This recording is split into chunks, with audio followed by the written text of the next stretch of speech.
Kasal na lang ang kulang. Ang hindi maikakailang katotohanan sa likod ng pagsasama ni Chris Lawrence at Katrina Halili. Kung bago ka lang sa channel na ito, huwag kalimutang mag-like, share, comment, and subscribe.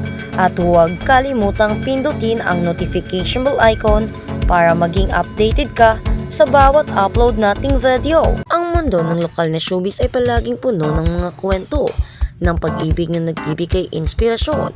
Ngunit ang ugnayan ni Chris Lawrence at Katrina Halili ay tila may kakaibang timpla na kumukuha ng atensyon ng publiko. Sa nakalipas na mga buwan, naging mas madalas ang kanilang pagpapakita ng magkasama, hindi lamang sa mga trabaho kundi pati na rin sa mga personal na sandali na nagpapakita ng kanilang malalim na koneksyon. Ang bawat larawan at video na lumalabas ay tila isang pahina ng isang kwentong unti-unting nabubuo, kung saan ang sistema ay pag-unawa, respeto at tunay na pagmamahala. Hindi maikakaila na ang chemistry sa pagitan ng dalawa ay natural at walang halong pagpapanggap, isang bagay na bihirang makita sa mundong puno ng mga gimmick. Para kay Chris, na kilala sa kanyang malambing na boses at pagiging mapagmahal na ama, ang pagkakaroon ni Katrina sa kaniyang buhay ay tila nagbigay ng bagong kulay at sigla. Sa kabilang banda, si Katrina naman ay nagpapakita ng isang uri ng suporta na tila isang asawa na ang turing sa kanyang kapariya, na nag-aalaga at laging nasa tabi sa bawat pagsubok at tagumpay. Ang kanilang pagiging komportable sa isa't isa ay makikita sa kung paano nila pinapatakbo ang kanilang araw-araw na buhay, na tila mayroon ng matibay na kasunduan. Marami ang nakapansin na sa bawat okasyon ang kanilang mga kilos ay mas malapit pa sa isang mag-asawa kaysa sa karaniwang magkasintahan. Ang paraan ng kanilang pakikitungo sa mga taong nakapaligid sa kanila, pati na rin sa kanilang mga pamilya, ay nagpapahiwatig na ang pundasyon ng kanilang relasyon ay hindi lang nakabase sa kilig kundi sa isang matalinong desisyon na magsama sa mahabang panahon. Ang tanong na kasal na lang ba ang kulang ay naging isang malakas na bulong sa industriya dahil sa rami ng mga pahiwatig na kanilang ibinibigay. Bagaman wala pang formal na anunsyo, ang kanilang mga aksyon ay nagsisilbing sapat na ebidensya para sa mga nakasubaybay sa kanilang paglalakbay. Ang pag-aalaga ni Katrina sa mga anak ni Chris at ang pagtanggap ng kanyang pamilya sa dalaga ay nagpapatunay na ang pader na dati ay nakaharang ay tuluyan ng gumuho, na nagbibigay daan sa isang mas malawak na kinabukasan na magkasama sila. Sa likod ng bawat ngiti ni Chris Lawrence ay makikita ang isang lalaking payapa na ang loob sa kinalalagyan ng kanyang puso. Matapos ang ilang mga pinagdadaan ng pagsubok, sa nakaraan tila natagpuan na niya ang kanyang tahanan. Sa piling ni Katrina, ang katahimikan nila pagdating sa mga detalyadong plano ay tila isang paraan ng pagprotekta sa isang bagay na itinuturing nilang sagrado. Hindi na kailangan ng mabulaklak na salita, kung ang bawat galaw naman ay sumisigaw ng katapatan at pag-aalaga na tanging sa mag-asawa lamang madalas makita. Ang suporta ni Katrina sa karera ni Chris ay isa ring mahalagang aspeto na hindi dapat palampasin. Siya ang magsisilbing kanyang lakas sa likod ng stage, ang kanyang cheerleader sa bawat kanta, at ang kanyang takbuhan sa oras ng pagod. Ang ganitong uri ng dedikasyon ay hindi lamang basta emosyon.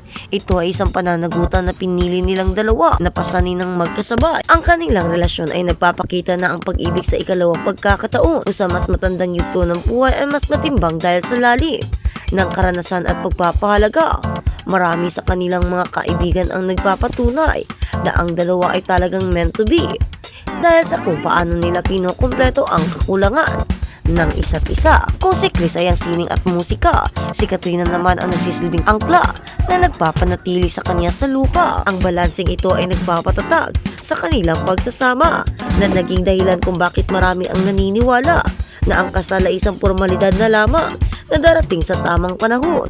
Ang kanilang kwento ay isang paalala na ang tunay na kaligayahan ay matatagpuan sa taong handang sumabay sa kanyang ritmo, kahit gaano pa kabilis o kabagal ang takbo ng mundo. Sa bawat pag-update ng kanilang mga aktibidad, mas lalong naging malinaw sa mata ng publiko na ang kanilang ugnayan ay hindi lamang isang panandaliang kilig. Ang paraan ng kanilang pag-aasikaso sa isa't isa, mula sa pagpili ng pagkain hanggang sa pag-aalaga sa kalusugan ng bawat isa, ay may mga gawaing madalas nating makikita sa mga mag-asawang dekada na ang binilang. Si Katrina sa kanyang natural na pagkalinga ay tila nahanap na ang kanyang katuwang sa buhay kay Chris.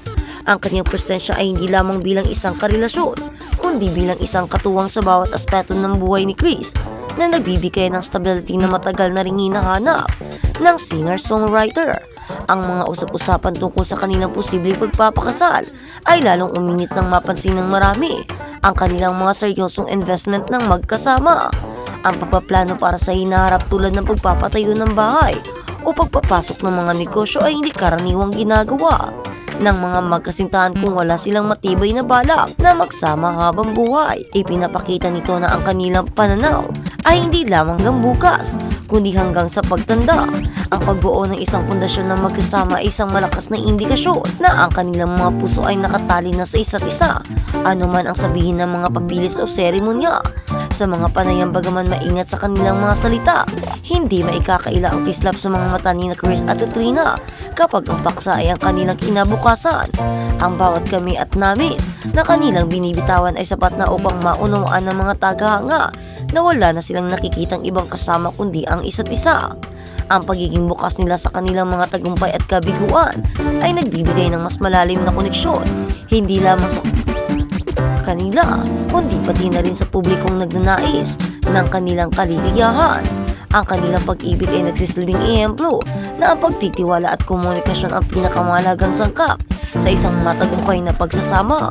Hindi rin matatawaran ang suportang ibinibigay ng kanilang mga tagahanga na matagal nang naghihintay na makitang lumakad sa altar.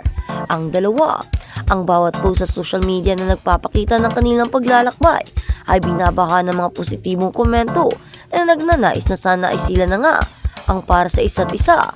Ang ganitong uri ng public validation ay madalas na nagbibigay ng pressure, ngunit para kina Katrina at Chris, tila ito ay nagiging inspirasyon pa upang mas patatagin ang kanilang samahan. Pinili nilang huwag madaliin ang mga bagay at i-enjoy ang bawat sandali ng kanilang pagiging parang mag-asawa habang naghihintay ng tamang panahon para sa formal na pag-iisang dibdib. Ang papel ni Katrina sa buhay ng mga anak ni Chris ay siyang pinakamagandang bagay at pinakamahalagang sandali ng kanilang buhay dahil sila ay nagkakaintindihan at nagkakaisa. Sa likod ng mga mabulaklak na salita, ang realidad ng kanilang buhay ay puno ng pagtitimpi at pagpapakumbaba. Hindi perpekto ang anumang relasyon at siyak na mayroon din silang mga hindi pagkakaunawaan. Ngunit ang paraan kung paano nila ito nilulutas ng pribado ay nagpapakita ng kanilang maturity. Ang pagpapili ng manatiling pribado sa ilang mahalagang detalye ng kanilang buhay ay isang paraan upang maprotektahan ang kanilang nabuong mundo. Mula sa ingay ng intriga, ang ganitong uri ng proteksyon ay tanda ng isang malalim na pagpapahalaga sa kung ano ang mayroon sila ngayon.